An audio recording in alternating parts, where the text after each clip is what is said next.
Thank you very much, Lloyd, and thank you very much to my home away from home, the Foreign Service Institute, for this very kind invitation. So, tēnā koutou, tēnā koutou, tēnā tātou katoa. So basically that's greetings to each and every one of you in the Maori language. As you know, the Maori are the Katatubo, the indigenous peoples of New Zealand, my country of assignment. Okay, so as we power up the PowerPoint, so I have the great privilege of serving in New Zealand, where I'm concurrently accredited to many of the Pacific countries. Now, so part of the appearance of my PowerPoint was done in a Mac that transferred to a Windows, and now it uses the font beloved of the People's Republic of China. So like Xi Jinping thought, it is like PowerPoint with Chinese characteristics. Okay, so Pacific, crafting a Philippine Pacific strategy. So what are the images when Pinoys hear about the Pacific? We think of Moana, Lilo and Stitch, SpongeBob SquarePants. Don't please expect me to do the haka, the warriors dance. Then we have Tahitian dance, hula, and pristine beaches. But more close to home, tropical hut, Hawaiian pizza. And now, my favorite, Pacifica trivia. How many of you have heard of Tambabauta? Well, that will reveal your age. So Tambabauta was this Guamanian Filipino who tried to hit it big in the summer of 1983. He starred in a movie called Strangers in Paradise, and Tambabauta had entered Philippine slang lexicon, and it means again, sorry, when they mean Tambabauta na ako means gutom na ako. So I think Professor and I get that. Okay, now, so my coverage on the Pacific Island countries basically are these range of countries here in what is more or less the western and country southwest Pacific, ranging from, well, my jurisdiction is New Zealand, and I cover Fiji, Samoa, Tonga, and then Ms. Love Barcelona had given me the Micronesia realm. Is that still sa akin? Oversight, which used to be directly done by ASPAC. But for love of country, walang extra allowance. Okay, but it also covers, so, okay, so, and ultimately Hawaii. So anyway, the islands. So, just to show some examples of the wonderful culture is that, so what the Maori people, again, the indigenous people of New Zealand, and the native name for New Zealand is Aotearoa, is the haka, the warrior's dance, and there are variations of it. But it can also be a welcome. So my presentation of credentials was at the residence of the head of state, Governor General, who represents the Queen of New Zealand, Queen Elizabeth I. So as you know, they're part of the British Commonwealth, and part of the British Commonwealth, so therefore the Queen is represented by the Governor General. So there is a welcome haka, which is actually, it derived, making a long story short, it is, yes, a warrior's dance designed to intimidate. So, but part of the process is that, so they show their fierce demonstration of their prowess. Then a warrior approaches me and lays down an arrowhead. And I pick it up to show that I mean no harm. And then we do the hongi, the nose-to-nose greeting, which is actually a symbol of exchange of breath of life. It's a very beautiful thing, but hopefully, you know, make sure you know you do your things before you know. Okay. And then the traditional reviewing of the guard. Okay. Now, so overview is 4 parts. Regional contours. Well, what is a region all about? It has different elements. Talk a bit about the Austronesian people. So Austronesia, and of course Professor can talk more about what exactly Austronesia means, but basically it's the ethnicity which covers the Pacific Island people, which includes us. And then we explored, like, as Lloyd, a very good introduction, that this is part of our identity. What is our shared identity being fellow Austronesians? And then what does it all mean for us? Suggestions for developing a Pacific strategy for the Philippines. Okay, so contours. Now, yeah, again, sorry, magulo yung font. But basically, the geopolitical, geocultural, there are many interchangeable terms and overlapping terms. So let's begin with Oceania. well, Professor, correct me if I'm wrong, but this is sort of like, I deliberately didn't look at Wikipedia for this, but what is our understanding in Wellington, PE? And Professor, don't hesitate to correct me, because it may not actually be 100% what is known in the academic circle. So when we say Oceania, that usually is an all-encompassing term, but everyone, but kind of focusing on implying that the central role of the Western states, Australia and New Zealand. Then there is Pacifica, Pacific Island countries, and Pacific small island developing states. More or less, that more or less means the same thing. I mean, there are subtle differences. Okay, also love, just correct me if I'm wrong. But Pacifica basically is Oceania minus Australia, New Zealand. But the term, you know, notice kind of like the more native type spelling, that also implies global south. But usually it's more or less synonymous with Pacific Island countries. Then there is Pacific Small Island Developing States, PSIDS, which the missions, for example, in New York, they like to use. However, are there Pacificans which are not really PSIDS? Sometimes Papua New Guinea and sometimes East Timor are considered part of Pacifica. But you know, they're bigger countries. Okay, Austronesia, that ethno-linguistic family, which includes the Pacificans and our fellow Malay Indonesians, or the Bumiputra. Then Melanesia, Micronesia, Polynesia, these are specific sub-ethnic groups within the Austronesian family. Where do we make mistakes sometimes? We sometimes use Polynesia to mean everyone. And that's a typical, but it refers to a specific ethnic group. Then, Australasia. Australasia usually means Australia and New Zealand. And they it's like a very Canberra-centric. And then all the other Pacific islands are kind of like in their sphere of influence. Then there's, again, alphabet soup. There's APEC. Okay, now the acronyms, regional organizations. Asia Pacific Economic Cooperation. Okay, everyone knows that. Now, this is a tricky one. Pacific Islands Forum and Pacific Islands Development Forum. They sound pretty much similar. Okay, but there's Pacific Islands Forum. It's roughly the counterpart of ASEAN. It's a regional organization. But there's a kind of tricky thing about it. It includes the Pacific Island countries, Pacifica, but also Australia, New Zealand. What if ASEAN included as full members of ASEAN the +3? China, Korea, South Korea, and Japan. But that's a bit... So this is one of the challenges you have with the Pacific Islands Forum. While it's a well-established organization, there are some, you have North countries and South countries in the same party.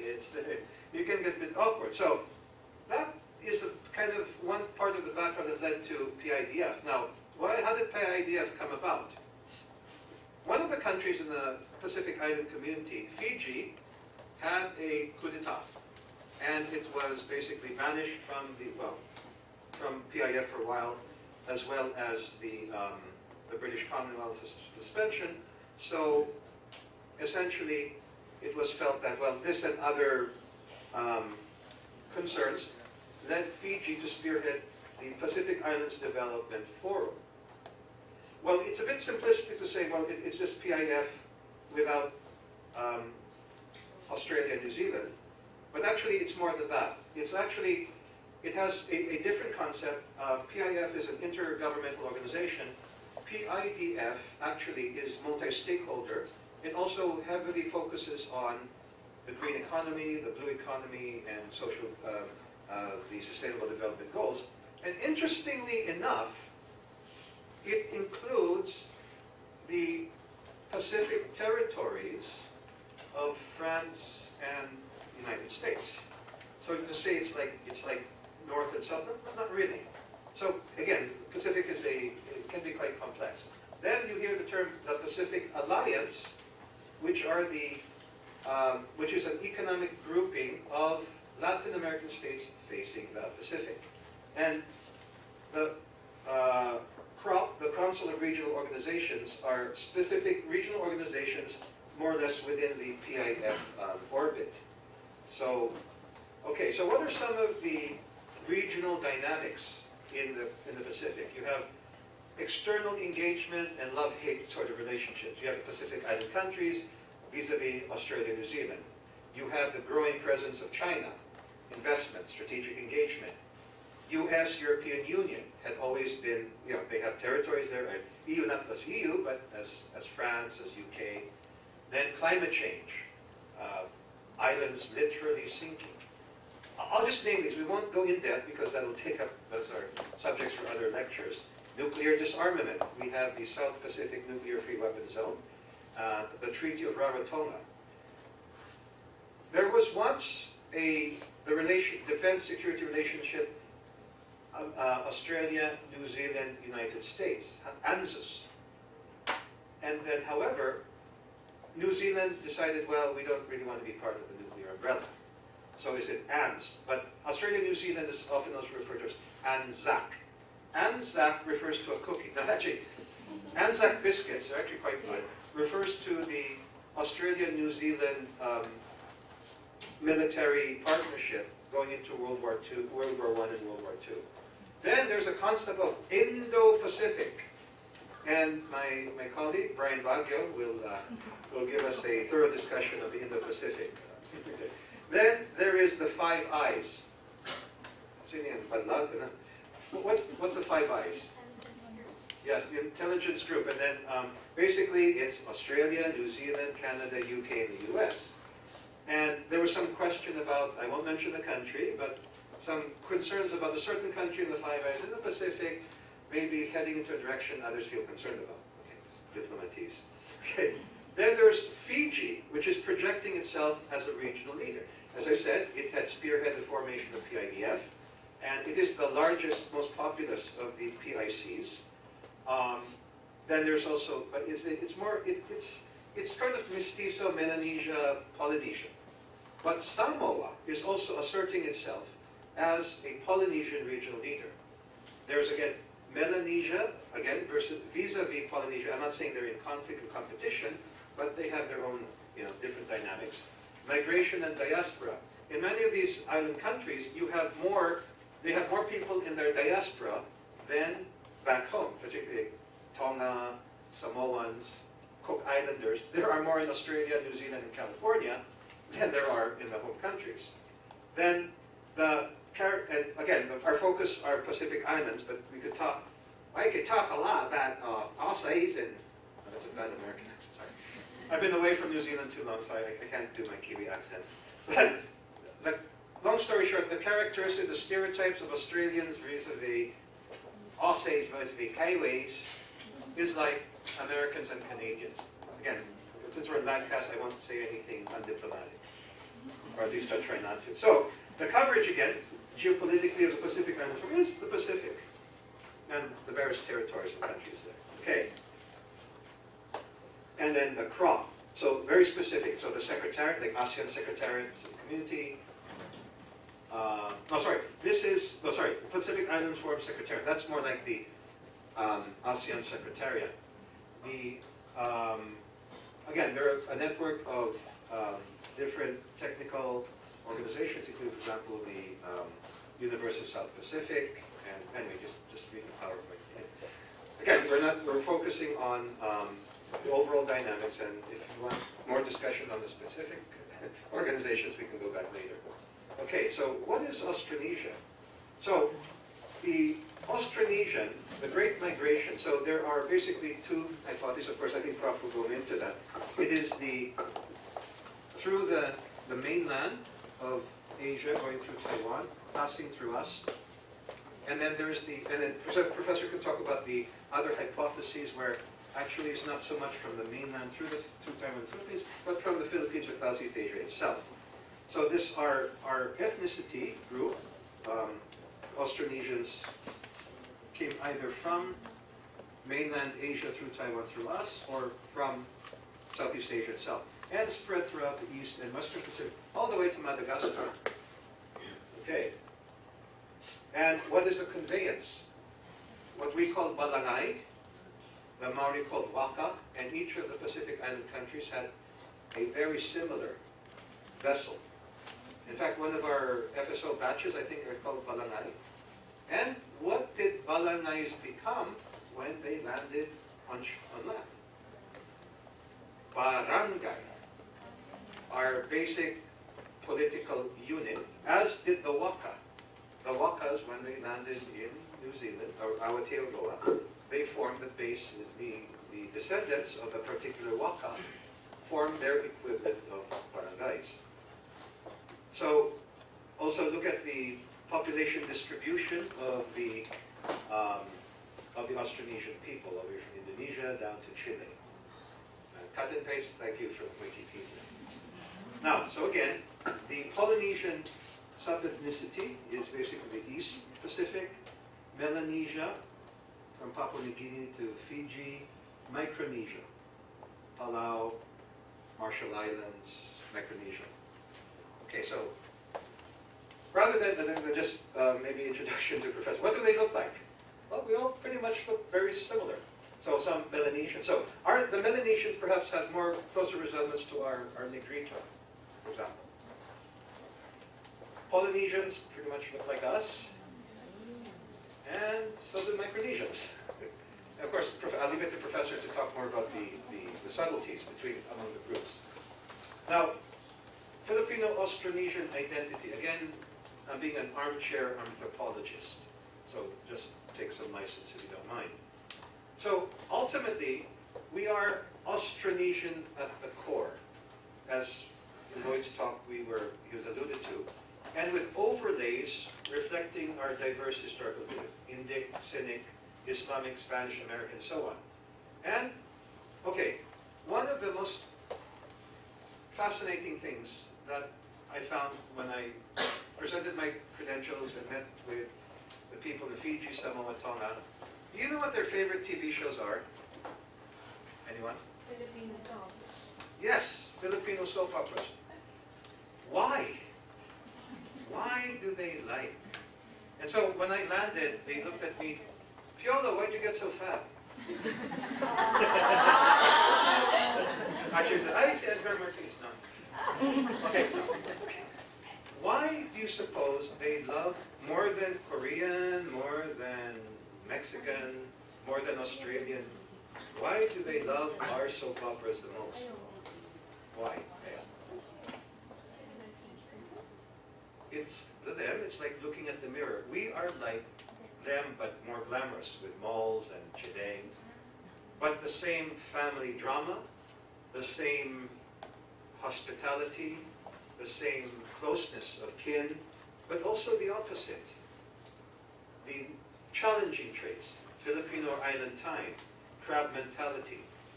In New Zealand, they have an interesting counterpart term, tall poppy syndrome. But are these necessarily negative? Like, well, in one of my most revered professors, Professor F. Landa Hokano, a fellow anthropologist, as Professor Castro, he turned these around. Crab mentality. So what does that mean when crab mentality? You have a Filipino succeeding, the others pull them down. How can you turn that around to something positive? Well, okay, it could mean that it's not so much, and again, it's just observation, like you can have a 100 milliliter glass with 50 milliliters of water. You can call it half full or half empty. So the crab mentality could mean it's either the crabs below are pulling down the succeeding crab, or it is a challenge for the leading crab to pull others up with them. Okay, Filipino island time, we're always late, so they are. Is that necessarily bad? Or how can you say that's not necessarily bad, that we're always late? Let's put this another way. Okay, who are the two nationalities who are most famous for being punctual? Japanese and Germans. Okay. Look at their history. A few decades ago, I mean, they're wonderful countries now, but the time in their past, comfort women, concentration camps, would island people be that efficient in terms of the negative? How many Filipinos do you know actually die of stress? So the people who are ruled by the watch, perhaps their outlook on life is not quite as, let's say, conducive to long life as ours. And remember, we are island people. We were blessed with, well, now it's, of course, the era of climate change. And, oh, here's a joke. Bahasa Melayu is the national language of Bahasa Indonesia, Bahasa Filipinas. So, no, not that. Okay, so we have 2 seasons, rainy and rainier. Okay, no, okay, seriously though. The island countries like ours, we had basically nice weather. We didn't have, like the other countries, 4 seasons. So we did not, you know, prior to the coming of colonization, we were basically in our merry barangay little realms. We did not have such serious challenge of nature where we developed mass agriculture. We did not develop large armies. We did not come into conflict with each other. Like the land-based nations, which eventually spearheaded what we now know as the era of imperialism. So, again, our outlook on life was quite different and arguably more in tune in nature. What do Westerners spend thousands of dollars on when they go into vacation? They want to go to resorts where they just lie by the beach. Essentially, our way of life. Okay, just something to think about. Now, okay, so just for this is my pop Austronesian ideology. Well, not ideology, but sociology, anthropology, is that I believe our identity is like an egg. An egg has 3 parts, the pula, or the yolk, the white, and the shell. So I contend that our inner core is ultimately Austronesian. The key institution is the family. We are noted for our friendliness, family orientation, but on the challenging side, political and social divisiveness and clannishness. The middle core is Spanish. Our key institution is arguably the church and parish. So therefore, the key institutions is what has conditioned our outlook.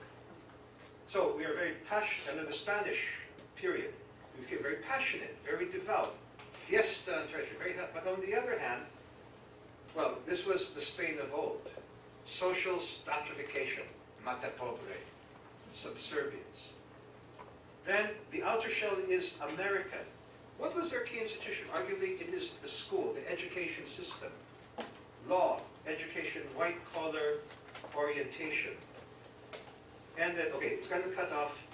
However, what is the negative flip side? Lombardian competitiveness. What the heck do I mean by Lombardian competitiveness? I'm referring to an American football coach named Lombardi. What was his slogan? He was a coach of the Green Bay Packers. What was his slogan, which kind of epitomizes the American outlook and sports and education? Always number 1. Winning is not the only thing. It's everything. So I contend, and this, where does this revelation come also? Through my daughter. When we arrived in New Zealand in 2016, she was enrolled, well, she spent up to grade 6 here in the Philippines. So she started studying in New Zealand when we arrived, and I asked her a question which would make sense to an American and sense to a Filipino, because we basically use the American education, political, legal system. And this opened up so many things. I asked her this question. What's your rival school? Diba? We all have a rival school. And how do you fight that rivalry? Sports. That polemic, one big fight, Ateneo LaSalle. But every school has a rival school. So I asked, what's a rival school? And she thought for a moment, But then they don't have that here. My God, that's it. I think much of our divisiveness as a people and the nature of America. Oh, how many of you watched this, you know Sacha Baron Cohen? Borat? He came up with a new show, Who is America? How many of you seen the preview? Okay, you Google that tonight, it's hilarious. And he does really deep, it's very sarcastic, but it's very biting commentary on America today. And the American hyper-competitive model is not something the British Commonwealth shares. So I think so in America, they do have an outlet for this. So the schools have this arch rivalry. Schools in America and in the Philippines, we have elected student government. And what does that encourage? Tropoistic behavior from a young age. How many of you watch Harry Potter? They have the house and prefect system. They don't have elected student government. So what I found that in New Zealand and the Pacific, you have a less conflict-ridden culture, unlike ours. So the outlet in America, well, you see for itself what's happening with America and its recent history. It tends to like to project itself externally, shall we say. But you either explode or you implode. So one of the things that I noticed that even in the Filipino communities, wherever I've been posted to, unity is always quite elusive. And what can you expect of a culture where we pressure our daughters to run for beauty queen? So much pressure on grades, school rivalry, and then within the school, frat system, fraternities. Okay, I don't want to sound like a hypocrite. I do belong to fraternities. UP Vanguard, Alpha Phi Omega, Guardians Brotherhood, name it, I've joined it. But ultimately, these are the things which I see lead to this kind of mentality that quite, Okay, anyway, so, but the US identity also are, again, the political, legal systems. And if it was such a great fit, why this now debate or push towards a radical overhaul of our Constitution? Okay, well anyway, this is straying a bit, but I thought this would give context. But ultimately the core, although we use American systems, language, sports, like basketball, we're pretty much, it's only us really, and the United States, maybe Latvia, that have really basketball as the national sport. But anyway, point is, we use American systems, we speak English, but is the average Filipino, you could say, has the same kind of persona as Americans? No, because again, our core identity is the Austronesian and then the Spanish. All right, so enough of the pop anthropology and sociology. Now, but again, the commonalities, what we call pamilya in Maori, whanau. Okay, so W is pronounced as an F. In Hawaiian, this is a weird thing, like W is always pronounced differently. In Maori, F. In Hawaiian, how do Hawaiians actually say Hawaii? Hawaii. So W is actually a V in when they, I don't know why they just don't put it F. Okay, that's just an odd quirk about who's the English major here? Okay, anyway. Okay, now, also, you see the evidence of our common Austronesian heritage. So there's perhaps a Proto-Austronesian language. And the most compelling is the word for number 5 is practically identical to all. Lima. It's only like Maori is like rima, but lima everywhere. Okay. Now, what do you call this? Lechon. No. This is Tongan Puwakatunu. But interestingly, the island countries have a variation of how they cook pork. Other countries, actually, it's Tonga who is the closest to us. But there are variations. The Samoans and Maori like to dig a pit.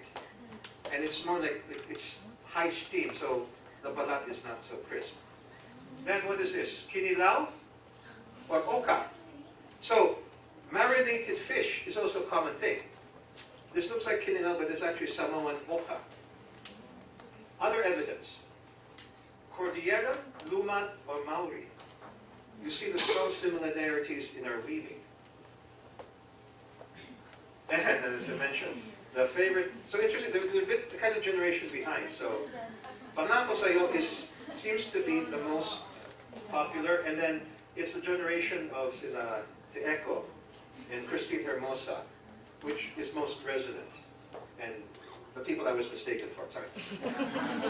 So now, this boils down to what? Given all of this, then what? So, soft power. What are those elements that are not hard power, which is part of our arsenal? So, what is the rough difference between hard power and soft power? Anyone? JP? Hard power is use of force.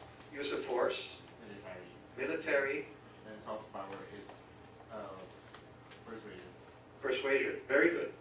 So, use of force, but there's also some elements which you could call, I don't know, middle power, like medium power, like mass investment, for example. So ours is soft or ultra-soft power. So what are these assets that we have? We have Filipinos, like there's a Filipino everywhere in the world, even Antarctica, I found out.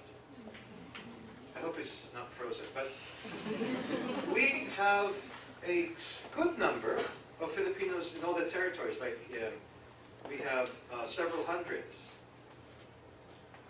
throughout the Pacific, or thousands actually, including every one of my countries of jurisdiction. We are all well loved by the locals. We have provided modest technical training through the Technical Council of the Philippines, Technical Cooperation Council of the Philippines, and my good friend Joe Marie Carino here in DFA. And Philippines has become a good education option for Pacificans, whether through scholarship or paying their own way. And we closely collaborate with Pacifica on climate change adaptation, disaster risk reduction management, and our friends in ASPAC in Manila had coordinated on a recent workshop on CCA DRM off in Bohol. Love, did you attend? Okay, see, Brian, okay. Then we had a grouping called the Climate Vulnerable Forum in the UN, which brings together the climate vulnerable countries, the PCIDs, landlocked countries, and LDCs. There's a strong appreciation of Philippine health professionals and the health sector. So the renown of our nurses and doctors spread far and wide. We have a common English-speaking and Christian heritage. So, and also, there have been many, when I visited Tonga, I got the shock of my life, I heard fluent Ilocano being spoken. It looked pretty big for Ilocanos, but they were Tongan missionaries who were sent to the Ilocos. Same thing in Samoa. And in return, also, we send missionaries to Pacifica. And as I mentioned, soap operas are #1. And then, something also, we launched this Philippines Pacific Island Countries Dialogue at the UN last year. Now, how about, so this is for the Pacific Island countries, so it's very similar in Australia and New Zealand. We are a leading migrant communities in both countries. In New Zealand, we are the largest Southeast Asian community. We're third overall for Asians. There are 50,000 of us, so over 1% of the 4.7 million population in New Zealand. For Australia, we're what, 300,000, 350,000? What percentage are we? I think even higher, maybe, than 1%. Now, we fill critical manpower needs in farming, health, construction in Australia and New Zealand. And many Filipino youth are Duxes. Dux is the Australian-New Zealand term for valedictorian. So many. And I suspect that if you calculated the number of Duxes in Australia and New Zealand versus total population, it would be higher, much higher, than the ratio in, say, the United States. So one of my points is, I do strongly believe Filipinos overseas are doing their best in the Commonwealth countries, particularly Australia, New Zealand, Canada. So we have also revived the Catholic Church and other Christian churches because, again, New Zealanders, for example, they're very ethical people, among the most ethical on earth, but they're not church-going. They're not necessarily religious. And that Catholic churches and others were going empty. Iglesia ni Cristo built a sambahan in Christchurch. And interestingly, this may sound ironic, we Filipinos are also reviving Freemasonry. Because again, Freemasonry is an institution that Kiwis, Aussies, Americans, Yanks even, for them it's their parents or their lolo's generation. But for us, it's thriving. Okay. Now, what can we learn and adopt? Well, I'll just go through this quickly because in the Pacific Island Countries Forum. But again, remember, much of the population of Australia and New Zealand establishment are Pacific Islanders. So, again, as I was mentioning, we tend to be doing better as a people in those countries. And I think we should look at their education and government systems. Now, there's this debate between federalism and the status quo. One other part of the debate is parliamentary system. But there's one aspect that's kind of overlooked, which I think is actually the best element. It doesn't have, they don't have, okay, one article I've read, and maybe someone could trade by this often things, why is Philippines not as, well, now yes, investment is much more attractive now with build, and the thrust of our administration. However, why have historically, recent history, we have not been as attractive as an investment destination? Is that my time? Oh, it's okay. Why have we not been as attractive as investment destination as other Asian countries? Is it because of corruption? No, they're all corrupt. We're all corrupt. Bureaucracy?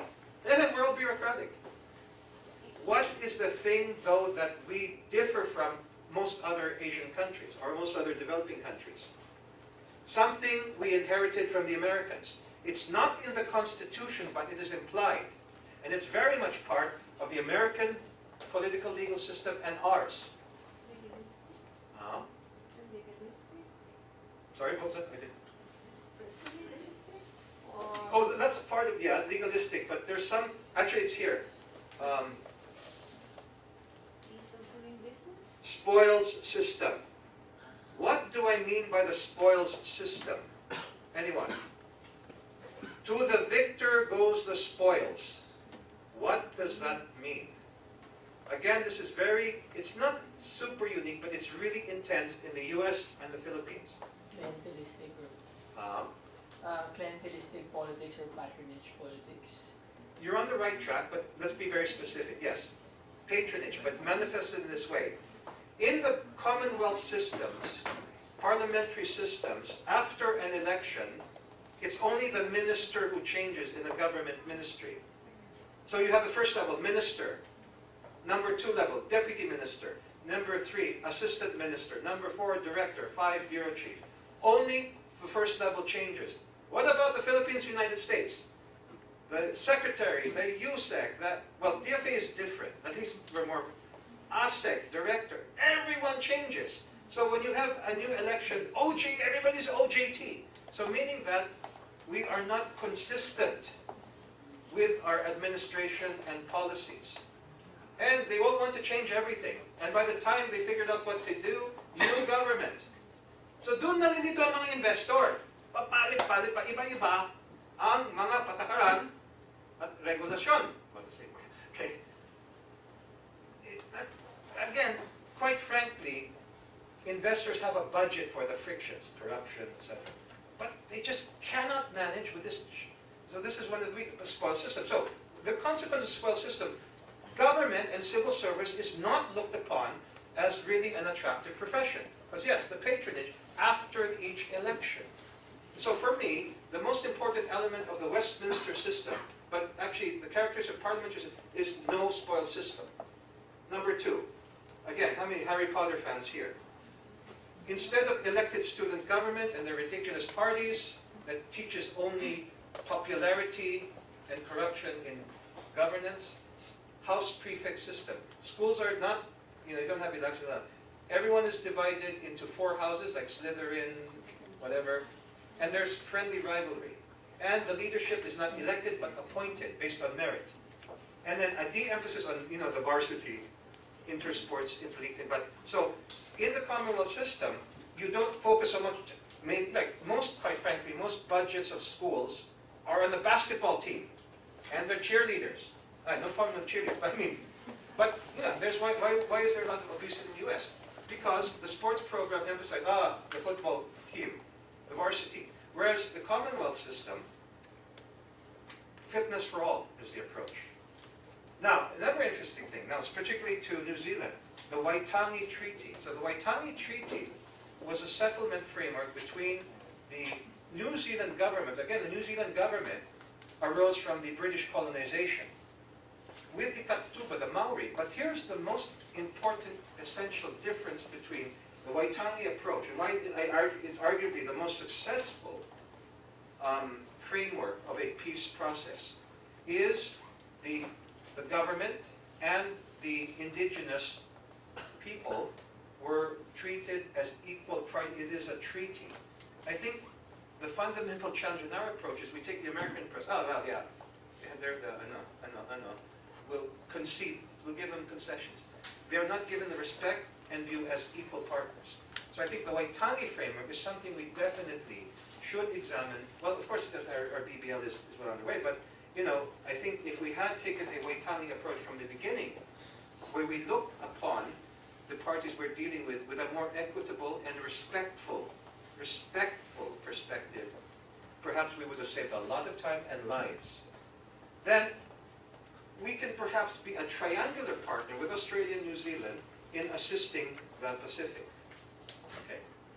Now, in terms of our dealing with the Pacifica, or I use the term Pacifica, Pacific Island countries pretty much interchangeably, we should identify and celebrate our identity. And again, I think we struggle if we label ourselves Asian, and mainly Asian. We're more than that. We do well everywhere we are. And because of our uniqueness, we're not necessarily, you know, other Asians think, yeah, they're Filipino, but you know. So I think let us not think that, you know, I sometimes have the impression many of us feel that we are lagging behind other ASEANs, or we're lagging behind Asia. No, we are a unique people. We are a bridge people that have this very unique Austronesian, Latin, and English-speaking identity. Now, I think that when we were colonized by the Spanish, many of our cultural and practices were wiped away. And I think we can reverse engineer, so to speak. I think, for example, one institution that is very important among the Maori is called the marae. The marae, and I think it has counterparts in much of the Pacific, it's like, well, the rough translation is barangay hall, but it's much more than that. A marae, which has counterparts, it's called hale or fale. You know, it's basically the central meeting place. Imagine a rough counterpart would be the church parish and the municipal hall. So it is both a sort of religious, historical, and arguably political center. And there is a wonderful ceremony when every New Zealand locality has a marae. So it's very sacred, very focal for the Maori people. And they have a wonderful ceremony to actually visit and be welcomed by a marae. Like, it was like my presentation of credentials. And once you go through this, it's called a pōwhiri. And the pōwhiri is, you basically go through the ceremony of the challenge, the symbolic, you know, warrior challenge. And then each of you recite your genealogy. And then you sing songs in your language. So even foreigners are also invited to participate. So I do believe we perhaps had a similar practice. So I think we can look at that, marae from the Maori and other practices, to help us revive and strengthen our own indigenous institutions.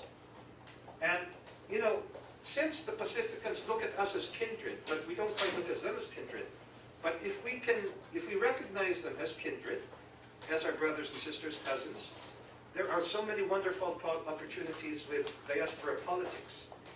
Politicians Filipino politicians in Australia and New Zealand, for the worst, we have yet to break the barrier. We have not yet gone into the parliament. We may have one soon in New Zealand, but anyway, imagine if our diaspora politics, we would be strong allies with the Pacificans. And again, as I mentioned, triangular partnership with Australia and New Zealand for social economic development of the region. Now, the other thing is very basic. So, how do we systemize our bilateral relations? Well, I mean, I see that as something we need to do. By default, well, we do have close diplomatic ties with Australia and New Zealand through ASEAN, bilateral, and so on. We coordinate with Australia and New Zealand on security. And, of course, the lead pillar of our foreign policy is protection, rights, and welfare of OFWs. Interestingly, what is the danger to them? What are the hazards? Well, climate change and the effect of extreme weather, sinking islands. But also, in some cases, there are civil disturbances in some of the countries. So, again, contingency planning is something very important, but very challenging given the islands are so far away. So there's a very strong CCA, DRM, and crisis management orientation with our diaspora in the region. Then, of course, the usual bread and butter of relations with countries. There are always potential votes for our candidatures, for UN and other candidatures. Now, things we have to work with, I think, more intensively is like a total team approach. So, lunchtime, I had lunch with Henry C. Jr., who is the honorary consul of Tonga. We're working closely not just with our fellow DFA posts. So the posts there we have Canberra PE, Sydney PE, Port Moresby PE, of course, yours truly, Wellington PE, and our network of honorary consulates. So we should work as a total team, because one of the challenges is that our attached agencies, for example, are just so overwhelmed. You know, we have them in Sydney and Canberra. They have limited capacity to engage the rest of the region. So I think one resource we have overlooked so much are the honorary consuls of the other countries. They're big, like Henry C., my God. And had a long talk with him, so yes, we are transferring to not Aura, but Moa. No, just kidding. Yeah, so that rapport was great, we established. Now, so again, we should also invigorate our relationships that, see, again, also I know this is my first time to head a post, and I've been more involved in the UN system. So bilateral is kind of a bit new to me. I was in Saudi, but I was more focused on ATN. I find that we really need to revive the one-country team approach, and I hope FSI can kind of, I don't know, have you guys had, we need an adrenaline injection. So I was, so this past week, I was at a really wonderful conference called the First Global Farm Tourism Summit, spearheaded by, I think, our golden age in terms of the one-country team. Former Secretary Mina Gabor. And I think it was during the administration of, well, FBR, but setting aside the political considerations, objectively, you had a great sense of one-country team approach, where agencies really work well together. And I think we do well, like people like Secretary Gabor. We had great relationships with the DTI DOT then. Hopefully something good. Anyway, we need to really have that, the other departments, their sectors, work more closely with us. Okay. Now, interesting factor now in crafting a Pacific strategy. Because what am I kind of implying? That Philippines should take leadership in the Pacific. But someone had argued, and I see this myself, is who among ASEAN is quite keen on it as well? Indonesia. But it's very natural. They have, well, yes, we are all part of the larger Austronesian family, but we're kind of like the West, roughly speaking, I don't know if it's a proper term, West Austronesians in the sense of Malays, Filipinos, Indonesians. It's kind of like the other side, Melanesians, Micronesians, and Polynesians. Indonesia has the largest number of Melanesians. So rather than the map of Indonesia, you have Papua. Eastern part is Papua New Guinea. Western part is West Papua. I think the figure they quote is about roughly 6 million or so Melanesians. So there are more Melanesians there. But there are challenges. For example, there is a West Papua independence movement, for example. And interestingly, the situation has parallels with our situation vis-a-vis Bangsamoro and Mindanao. Now, they have a designated ambassador office and a strategy for the Pacific. But I think this says it this says quite a lot, is because they are really a Pacifica country, given the large number of Melanesians. So in a parallel way, remember, we had a considerable effort in engaging the Organization of Islamic Conference, for example. We have the Bangsamoro processes, BBL and so on. They have the only ASEAN country with a resident embassy among the PICs in Fiji. They do have plans and programs well funded for closer engagement. And interestingly, they also said of you that ASEAN, or collectively, we can be a kind of stabilizing influence. And the ambassador in Indonesia said that. What did he mean? Is that we see that there is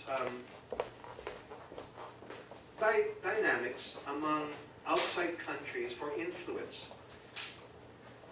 Australia and New Zealand traditionally have felt that the region is under their stewardship. The United States has territory, strategic interest. China has a growing investment and holistic engagement Pacific. India, remember there's a large Indian community, Indo-Fiji community in Fiji. And India is also a growing outreach, strategic outreach globally. France has New Caledonia and its territories, Tahiti, French Polynesia. So ASEAN being a fellow South community can help to be a balancer, a stabilizer, being a friendly and fellow South region. So with these considerations, Indonesia seems to be a bit ahead of the game in terms of a country from ASEAN who would like to do more in the Pacific. But all is not lost, don't despair. What should we do vis-a-vis the rest of our ASEAN brothers and sisters in the Pacific? We can both jointly develop an ASEAN direction in the Pacific with Indonesian-Philippine leadership, ASEAN, as suggested by Indonesia, as a regional stabilizer, and as a bridge for Pacific Island countries to East Asia. So here's the framework. Let Indonesia be Kuya. Let's be Ate. Seriously, where are our strengths? It's more the soft and very soft power. Their Indonesia's strengths are more the medium and medium hard power. So, also, given that Indonesia is Melanesian, let them lead also for Melanesia in particular, but let us lead in terms of Polynesia and Micronesia. We need now to strengthen and synergize our bilateral region approaches. So my often complaint has been that in the ASEAN architecture, the ASEAN activity in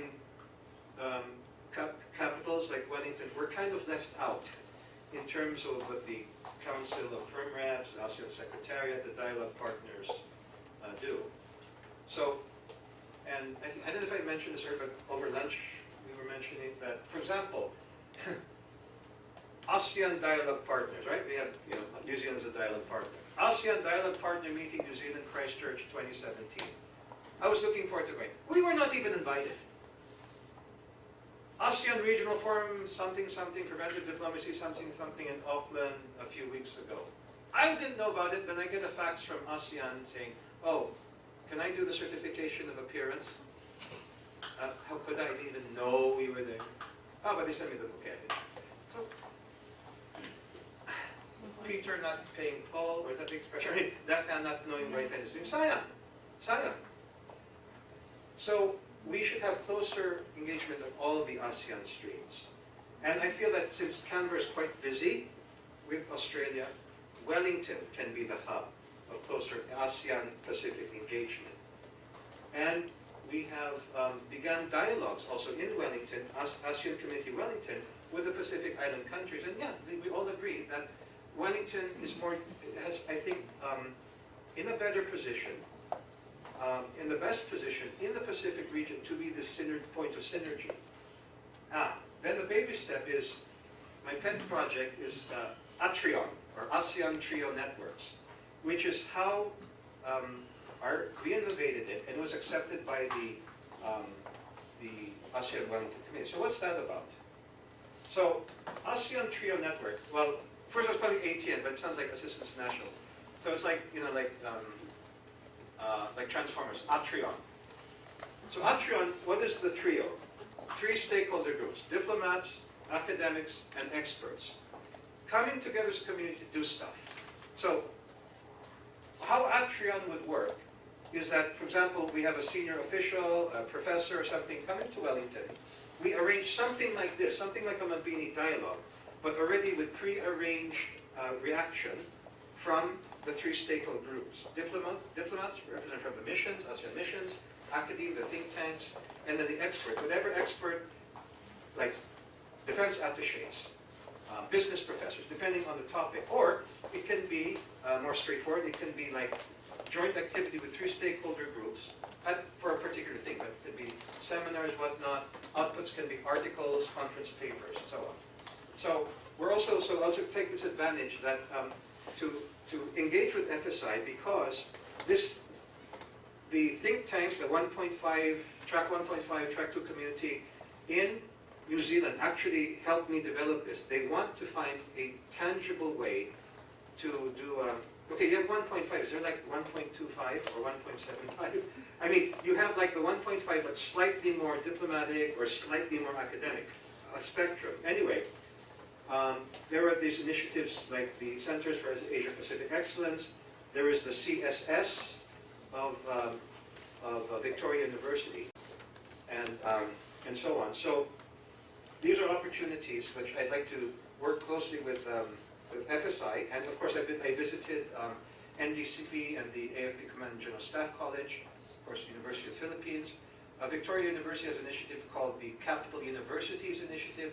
So how we in the DFA could really do, such as complaining we're not left out, let's do something. Okay, so there. What else? Universal diplomacy. So as I said, I'm writing, okay, fine, almost done, thank you.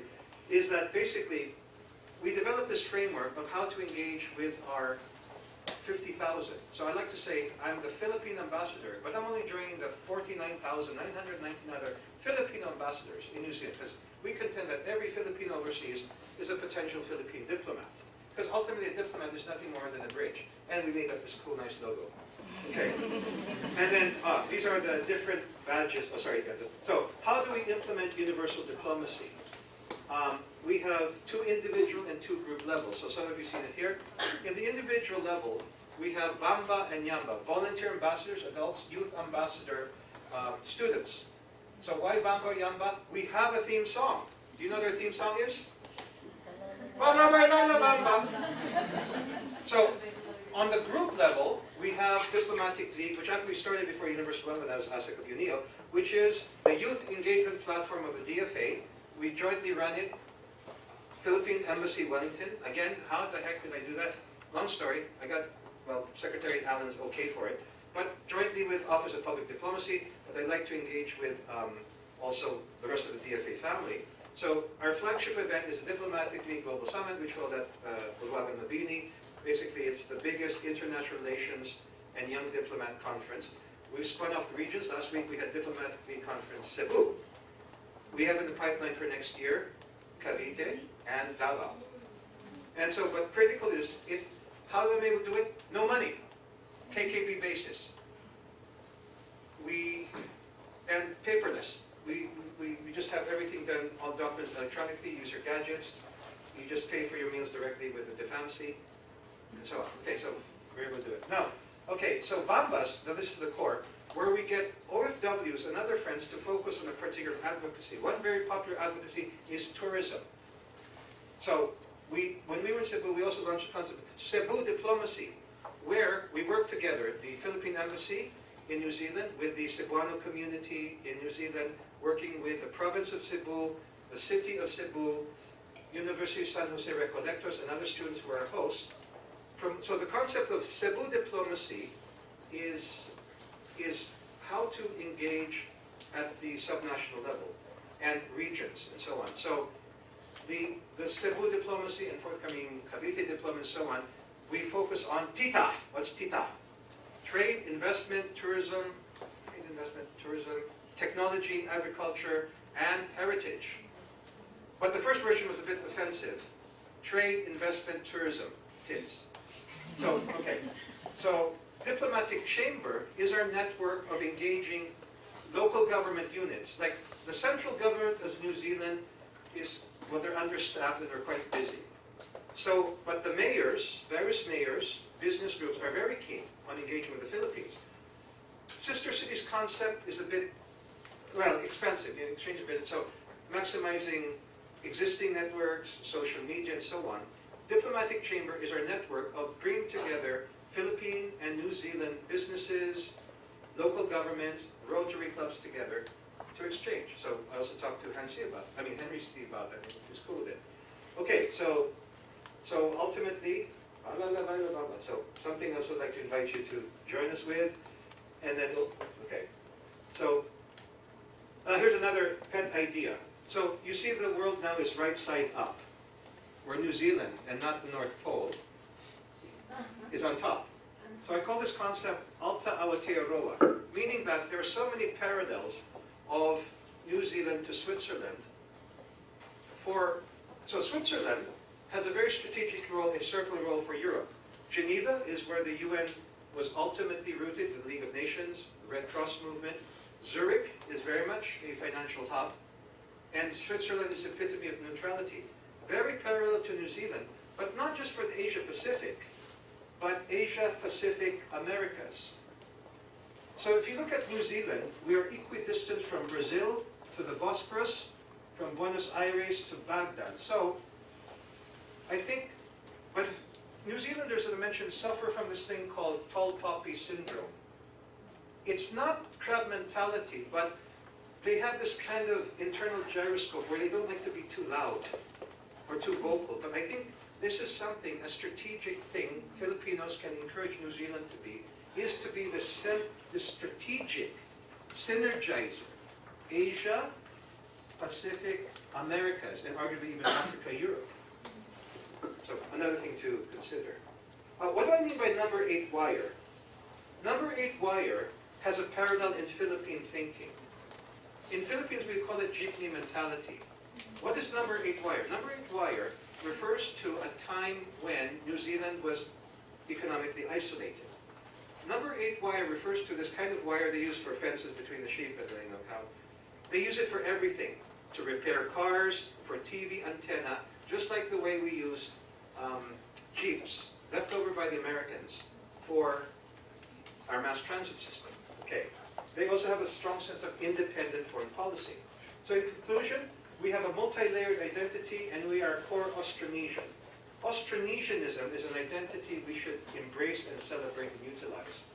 So, a Philippine strategy would have 4 levels. Push, super-regionally, Alta Aotearoa, be very much part of it. Regional, project ASEAN jointly with Indonesia as Kuya and Ate. Nationally, be the Ate together with our diaspora for Pacific Island countries, triangularity with Australia and New Zealand. We can learn a lot from the governments of the region, and we can reverse engineer and embrace Austronesianism. And on the individual levels, harness our OFWs, our overseas Filipinos, to be volunteer diplomats, people-to-people relations. Okay? So, namihi, maraming salamat po. And that is the mural commemorating the 50th anniversary of New Zealand-Philippine diplomatic relations in 2016. Thank you.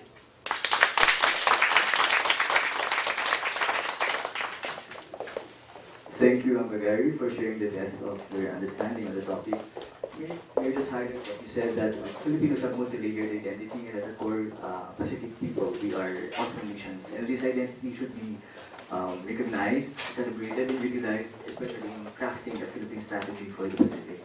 May I now call on Professor Nestor Castro to give his reflection and expand the discussion, sir.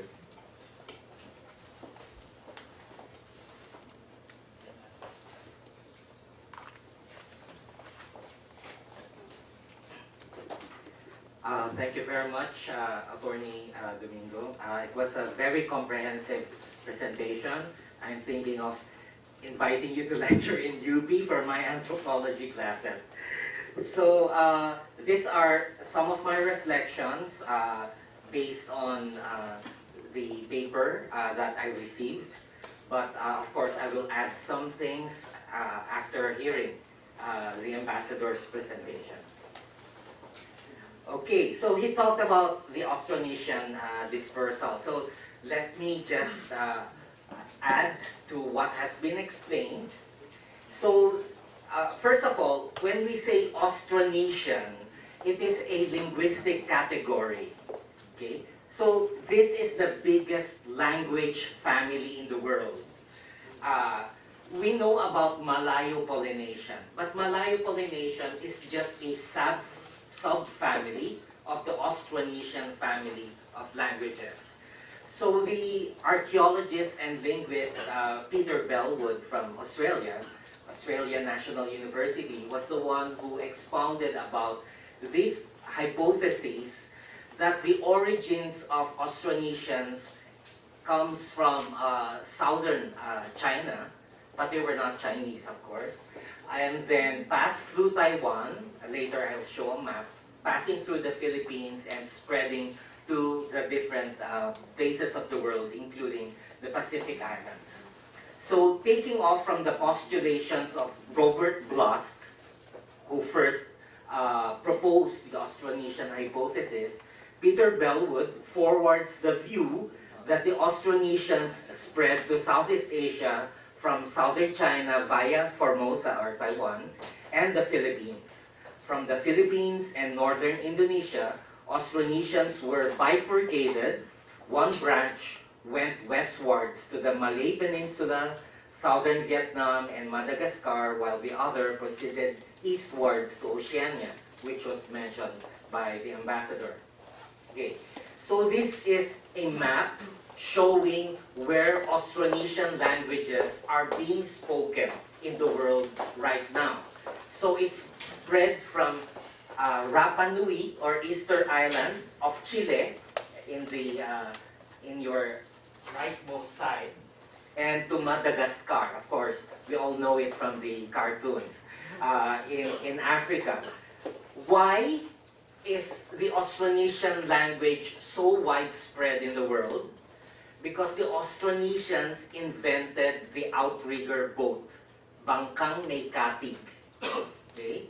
So prior to galleons, while other peoples will have canoes, kayaks, but you could not go to the vast oceans without an outrigger. So this is an Austronesian invention.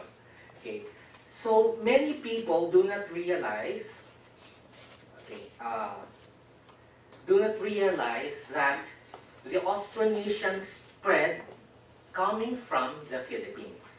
The Philippines is the jump-off point, spreading to the Pacific and to Madagascar. Therefore, bringing along our language, our culture, our heritage. Okay. So the ambassador mentioned Oceania. I teach a course in UP. This is Peoples of Southeast Asia and Oceania. And of course, we discuss about Micronesia, Melanesia, and Polynesia. Of course, Nesos meaning islands, micro, small islands, poly, many islands, Mela meaning dark, because they're dark-skinned populations. Of course, to add to this would be Australasia. Okay. So what are the implications of the Austronesian dispersal? First, I mentioned this already. The Philippines as a jumping board of Austronesians going to the Pacific Islands in the east and to Madagascar in the west. Therefore, we have shared linguistic origins. So the ambassador mentioned Maray. In linguistics, we have a term for it. It's called cognate. So the word may be different, but the origins will be the same. Maray is balay. Okay. Falay is bale in Ilocano. In Kapampangan, bahay. Okay. So languages change through time, and of course we have common origins, and we have shared culture and heritage because, of course, language is the soul of a culture. So together with the words, with the terms, with the lexicons, are the concepts behind it that you carry through time. Okay. So again, this is a continuation of the, it's not just the language, but also the culture as evidenced by archaeology. So the claim that Austronesians dispersed in southwards direction was supported by material evidences or artifacts, such as pottery, rice cultivation, timber-made dwellings, domestication of pigs, that survived the archaeological records dating between 4,000 and 1,500 BC. Plain and red slip pots or pottery, circa 2,500 to 1,500 BC, were recovered in the Philippines, Sulawesi, Northern Borneo, Halmahera, Timor, etc. So the same pottery making tradition, the same paddy production, the same taro and yam eating tradition, etc., etc., spread in this part of the world. Okay, so, but of course, as an academic, I should mention a contrary hypothesis. While the Austronesian hypothesis is the majority view, there is a minority view that the peoples of this part of the world came from the Indonesia-Philippines border. This is the Nusantau hypothesis of the archaeologist Wilhelm Solheim. He disagrees with the view that Taiwan was part of the Austronesian movement. Pre-Austronesians might have been developed in eastern Indonesia and southern Mindanao. The Nusantau from Nusa in Sanskrit is southern, Tao from Tagalog, Tao, was identified by their maritime-oriented culture. So the Bajau will be the descendants of the Nusantau. And the Bajau right now are found in the Sulu Archipelago, Sulu and Tawi-Tawi, in Sulawesi in Indonesia, and Sabah in Philippines or Malaysia. It depends on what you believe in, okay? However, this is the minority view. Only a few number of scholars adhere to it.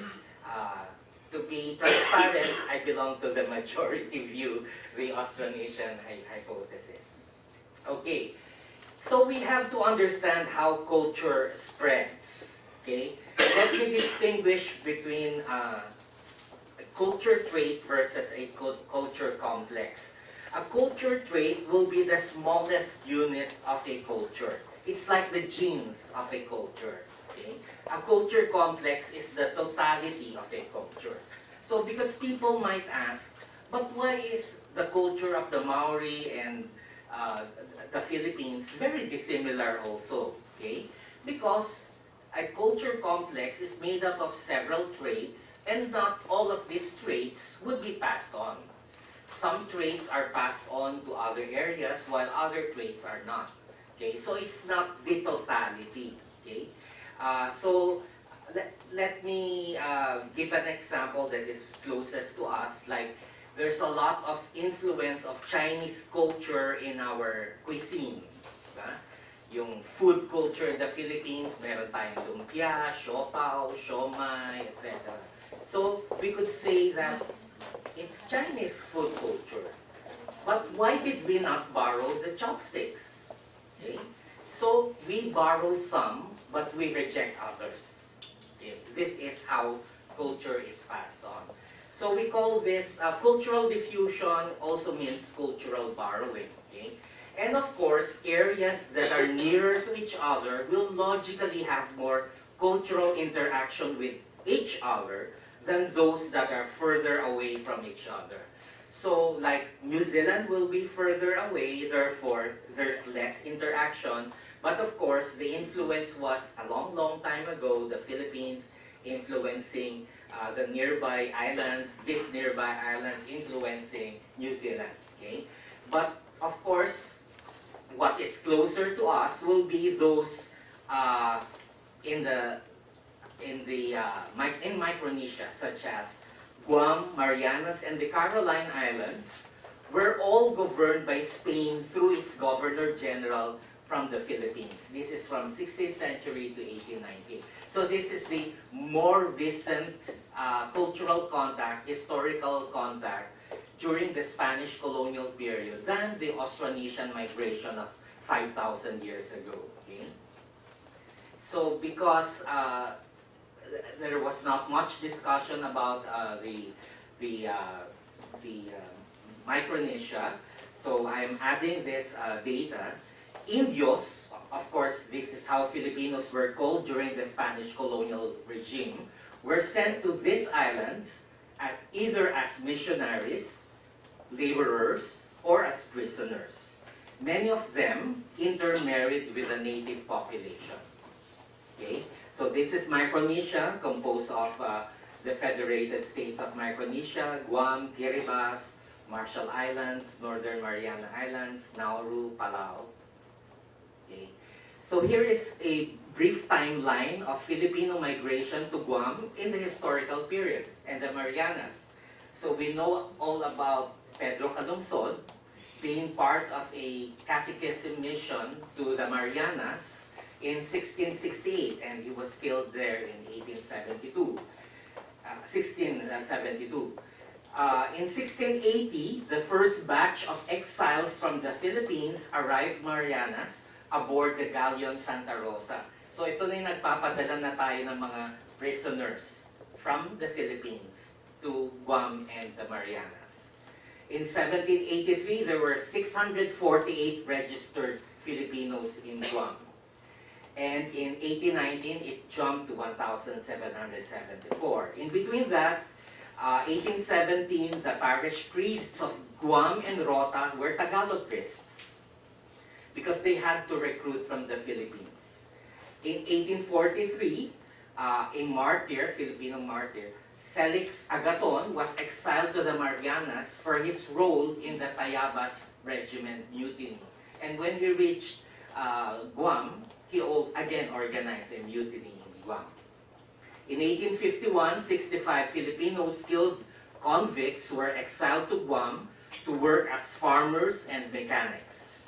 In 1855, 64 Chinese convicts from Manila, because there were Sanggis or Chinese Filipinos that were sent to Guam in exile. In 1861, 100 Filipino convicts again arrived Guam. In 1898, Jose Sisto, a Filipino-Spanish, is appointed as acting governor of Guam. And we all know about Mabini, who was exiled to Guam in 1899 together with other Filipino revolutionaries. The other revolutionaries opted to remain in Guam and intermarried with the Chamorro population. So there's a very long contact with Guam. Okay? Here are some pictures of Chamorros. They look Filipinos. So these are taken during the early American occupation, 1900s. You will see at the right side a Marian procession in the Marianas. This is a picture of Chamorros and Carolinians. The Chamorros are found on the left, wearing just like suits of Filipinos during that time, and Carolinians of Saipan in the right. So these are like our Filipinos and our Igrotes. Okay? So those that were colonized, adopted to Hispanic and later on American cultures. Of course, talking about Hawaii, the first migration will be during the American period. In 1909, the first batch of 15 Filipino migrant workers were recruited by the Hawaii Sugar Planters Association. That's why they celebrate this, how Filipinos in Hawaii celebrate this as a Sakada Day of December 20, 1909. 1930, there were approximately 10,000 Filipino workers in Hawaii, many of them coming from Ilocos. By the way, Ilocano again, spoken in Hawaii, is more archaic than Ilocano spoken in the Ilocos. Because they speak the Ilocano as how it was spoken during the 1930s, compared to Ilocano in Ilocos that has already evolved. Okay? So, The same is true in other parts of the Philippines. If you go to Cabacan, Cotabato, which is Ilocano speaking, it sounds like Ilocano of Aringay, La Union in the 1920s. But now in Aringay, they speak a different variant of Ilocano because all languages evolve. While those that spread are parang trapped in time. So if you talk to Filipino Americans, for example, they would speak about yung Tagalog nila will be very 1970s. Like the disco, ganyan. 1934, Filipino migrant workers were limited to 50 per year. So there was a set limit. But in 1946, this was removed. And a new batch of 7,000 Filipinos arrived in a singular year, 1946. So some pictures of Filipinos in the sugar cane plantations in Hawaii during the early American period. And of course, the picture on the right is the famous 1946 strike of plantation workers in Hawaii. And it was largely initiated by Filipino workers. So we export strikes and revolutions too. So ito yung mga, these are some of the things that I added to the discussion of Ambassador. And then hearing about some of the things that he mentioned. So let me add some of my own experiences. I did field work in the Solomon Islands, so this is part of Melanesia.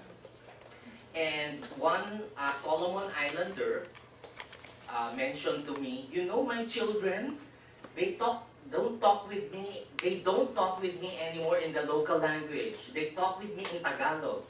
I said, how come? Because they learned it from the television programs. Of course, there they don't dub it. But there would be subtitles.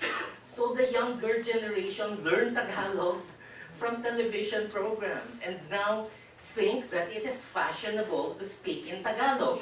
Just like many Filipino millennials would learn Korean. Diba? So it's really very popular. And then again, one experience in Papua New Guinea. Of course, they would show me a telephone. You know, my cell phone has a Philippine map. I said, why? Because it's my phone. And I didn't know then that it's Filipino. So it's very popular to them, even Filipino products. Because with these television programs, it also sells culture. Okay. Koreans are very intelligent because the Korean government really makes it a policy to export Korean programs because they know this is soft diplomacy. But in the Philippines, it's unintentional. It's the television networks that sell these programs and not really our government. So these are some of my experiences.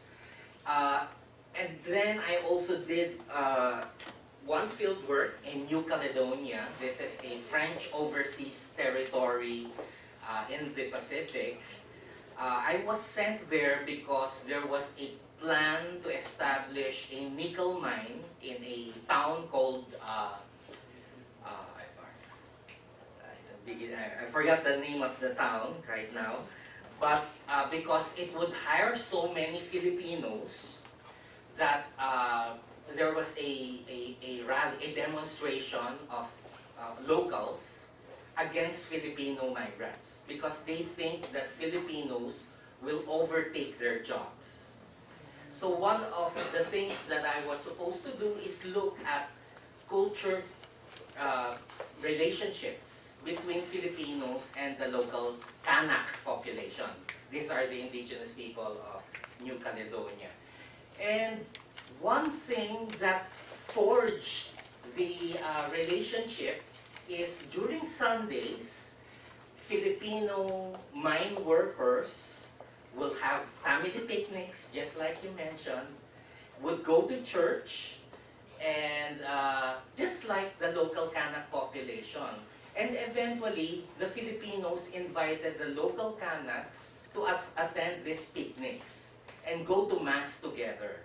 So the Kanaks mentioned to me, oh, Filipinos are just like Kanak because they also go to church, they're also Catholics because of their French, because of the French heritage. And they love their families, they enjoy eating food. The only difference is that they don't play football. That's what they said. Because Filipinos play basketball while the Kanaks play football. So, actually, some of the differences could be overcome by greater interrelationship, closer contact with other peoples of the Pacific. And I totally agree that we should unearth our Austronesian core, because this is what will connect us with those of other cultures of the Pacific. So with that, thank you very much.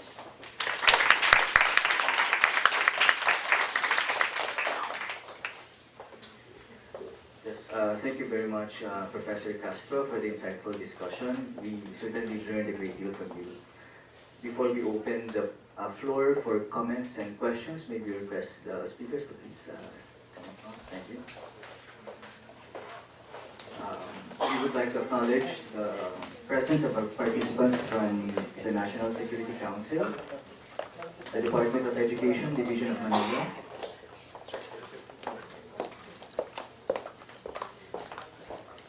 for the Department of Foreign Affairs, Office of Undersecretary for Administration, the Office of Asia and Pacific Affairs, the Office of European Affairs, the Office of the Protocol, and the Office of Consular Affairs.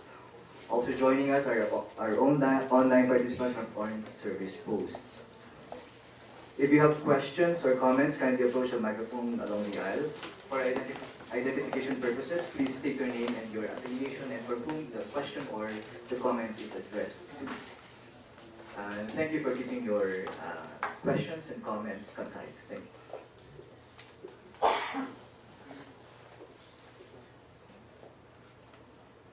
Yes.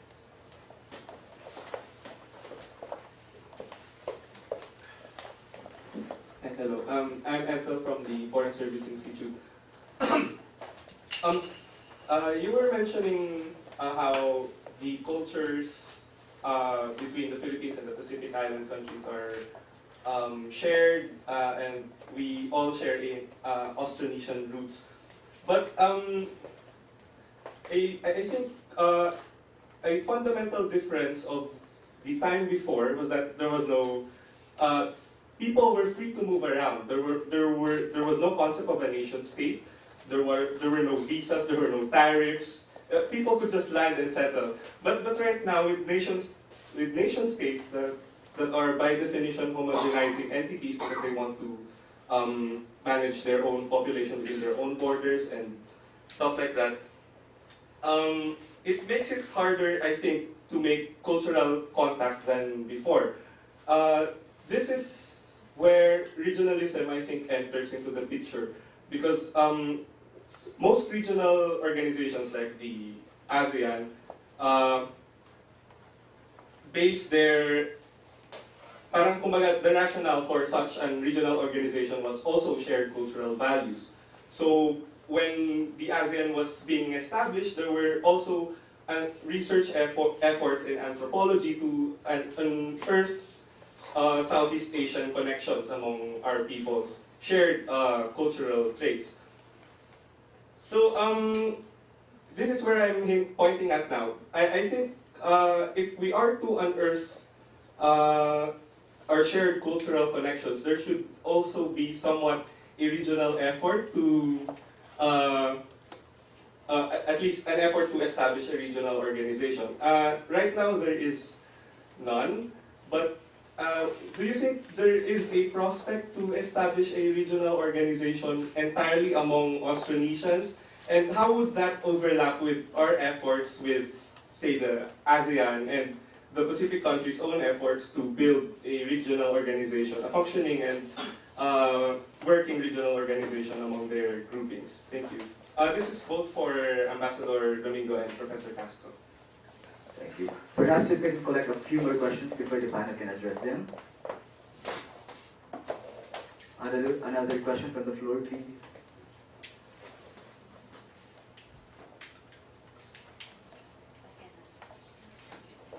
Yes, ma'am.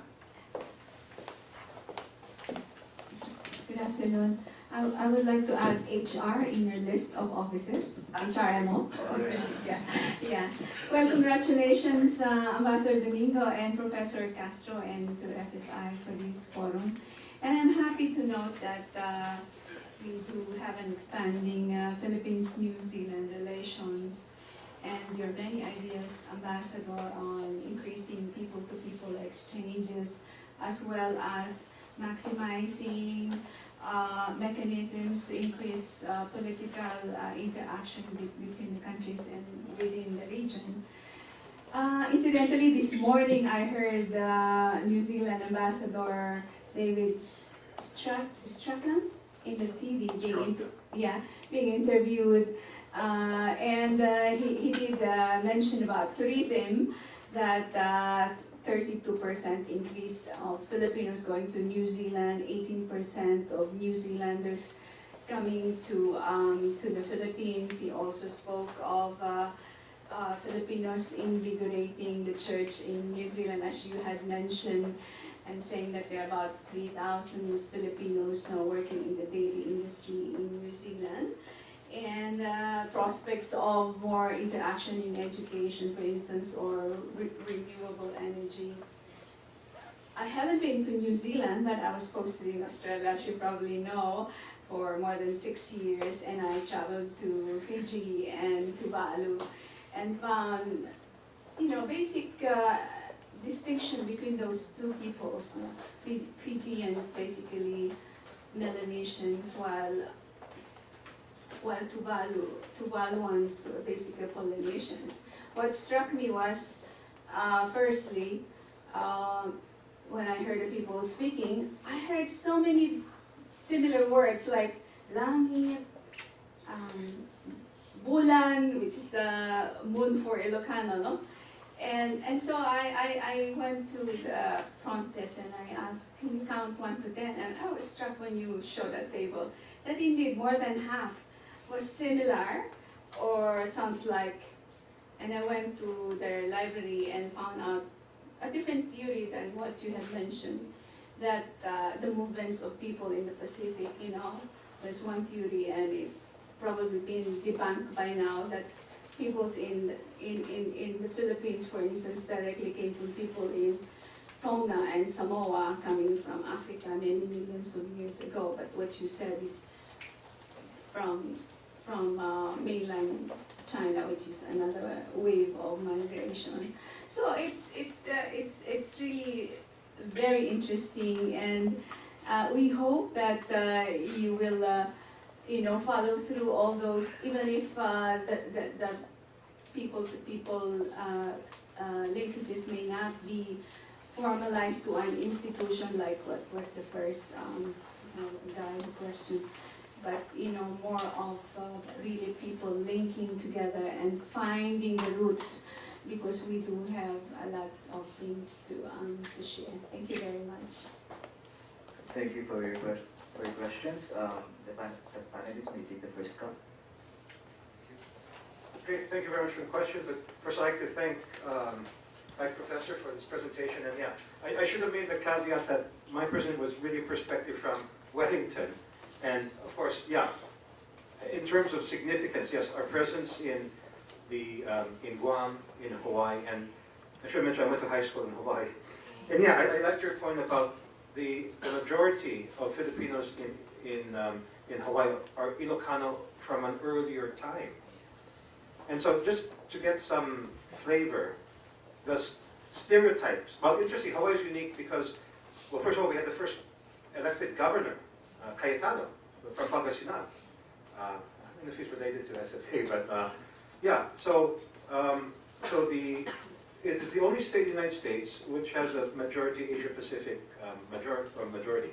But interesting, I'll just give you some flavors that what is the stereotype name, everyday name, but again, I went to school in Hawaii in the early 80s, of the different ethnicities. Number one is Japanese. They call them Buddha heads. What do they call Filipinos? Manongs. But there's also a less charitable name, black dog. Because the stereotype is, again, remember that the bulk of the Filipinos in Hawaii are rural Ilocano.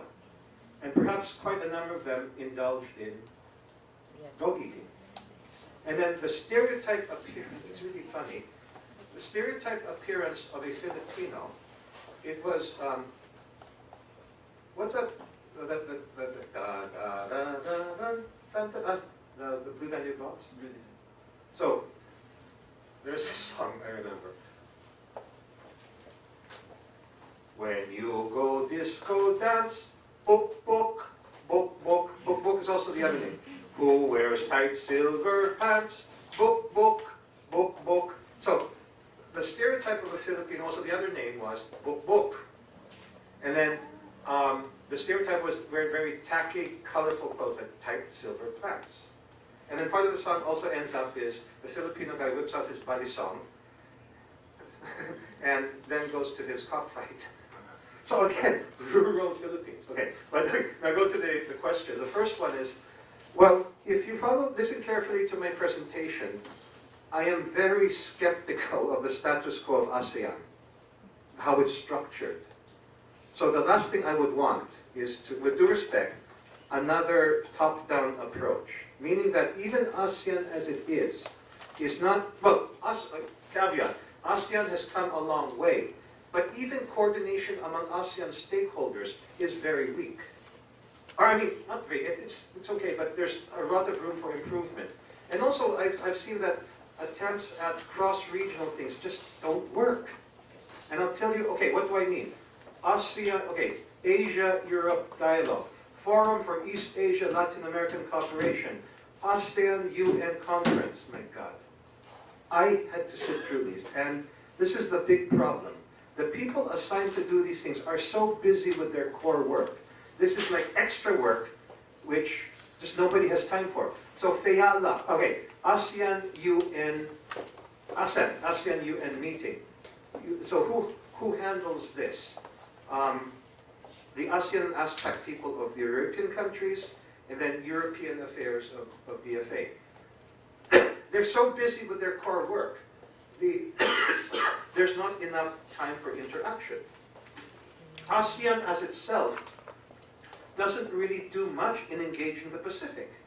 So you can't, again, I mean, in theory, that's a good idea, and I commend you for bringing that. So I prefer, the more realistic option is to go for people-to-people for ties, and sort of I outlined the program, and again, strengthening what we, so one of the big gaps is the ASEAN third countries, ASEAN communities in third countries are not being tapped at all. So what more, and then again, I mean, maybe in time, a super-regional body can form, but my God, there's so much fatigue already with you know, ASEAN is so complex, the UN system is so complex. So I'm afraid that we have to really think about big, you know, super-regional approaches. So it deserves certain attention. Now, thank you very much also for the cultural. And then again, yes, actually, I'd be happy to discuss with you more about these sort of more public diplomacy approaches. But maybe I could ask Professor to also weigh in on the cultural anthropological dimension. Okay, regarding the first question, of course, I'm not a diplomat, so I cannot dwell on the organizational aspect.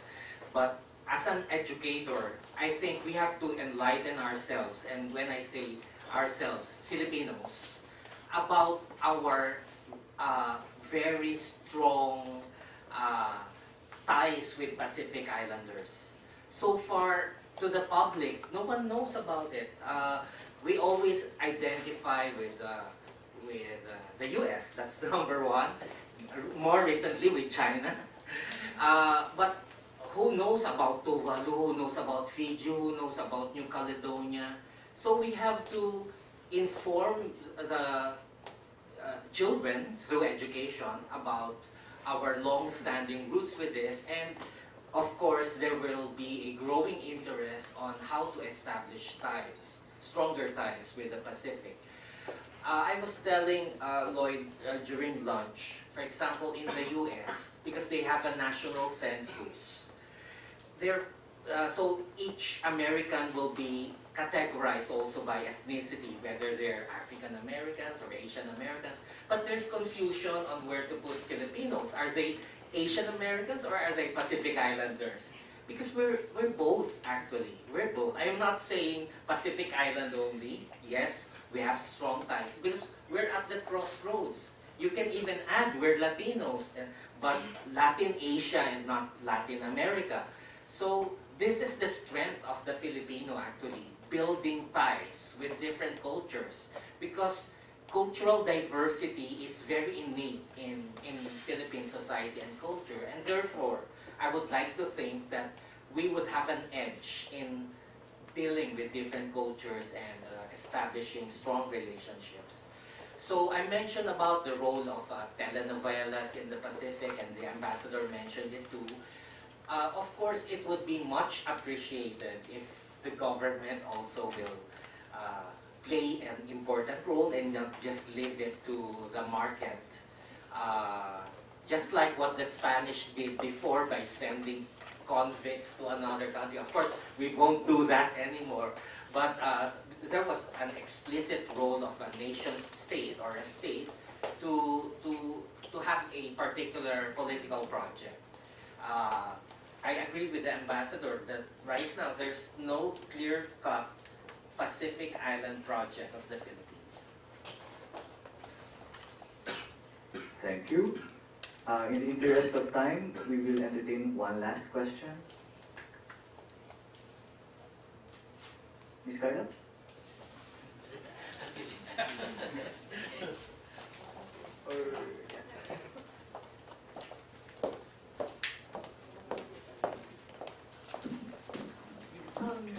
Good afternoon, Ambassador Gary. Good afternoon, Professor. Former Professor. Okay. Actually, sir, looking into when you were discussing, when you were discussing the shared culture and shared norms, I was also thinking about the shared experiences we had with major powers.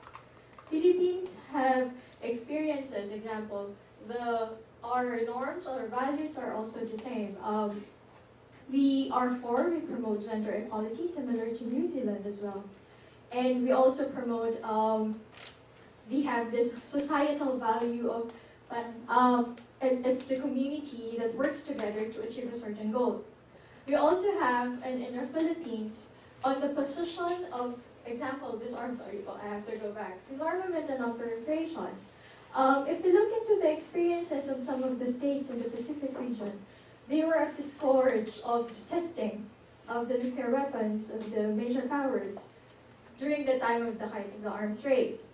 And also in voting, we always feel that as a whole, as if you consider yourself as small nations, as middle powers, the small nations would have a bigger voice in the UN and other platforms. So I was considering in the UN format, or even in bigger formats, how is the interactions made by example the Philippines, or example ASEAN and the Pacific? Do they actually converge with each other? We have the Rarotonga and the Pacific nuclear weapon-free zones. We have the Latin American nuclear weapon-free zones, and then the Southeast Asian nuclear-free zones. How do we engage each other in a bigger framework that we can have a big voice? We are able to do that, example, in the treaty prohibiting nuclear weapons. These small countries gave a big voice, come united, and asked the states who have nuclear weapons that we are having this treaty even though we don't want to negotiate it under the Conference of Disarmament, we have it in the UNGA. Is the same framework, or is it the capacities of these smaller states being used or harnessed in larger frameworks, then they will have a bigger voice with each other, a bigger voice to put forth certain platforms or certain issues that is of value to states like us. For example, climate change.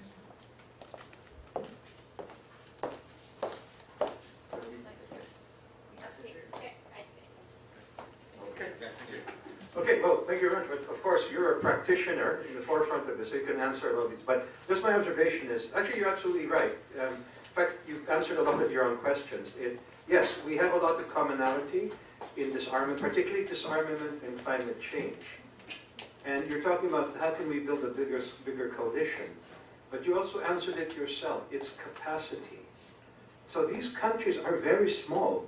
They only have about, like a country like, they have very few missions around the world. And in fact, the only place where you have more of these countries well represented is New York, but oftentimes they're 2 or 3 man offices. They don't have much of a presence in Geneva, where much of the discourse. So, however, they do come together, yes, in the NPT, they're very present, and in climate change. But in other things, not really, because, again, the main problem is capacity. They're small countries. They have very small ministries and departments of foreign affairs, basically. I think, alright. Meron pa bang pahabol na question? No worries.